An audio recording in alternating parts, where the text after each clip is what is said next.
Good day everyone, good day ma'am. So, ang pagbibigyan ko po ng soft basket na to is ang aking most special woman in my world, in our heart.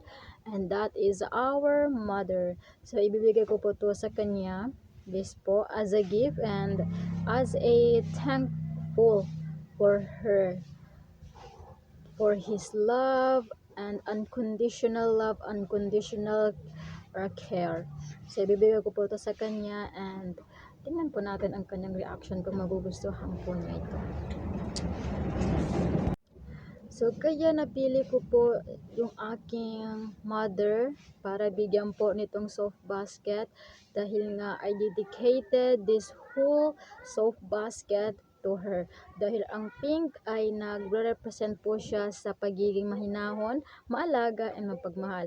And all of those is characteristic of our mother. Kaya naisip ko pong siya po yung bibigyan ko ng gift and siya po yung gagawahan ko ng gift. I'm giving this to our mother. Asya ka sana. This is for you. Thank you.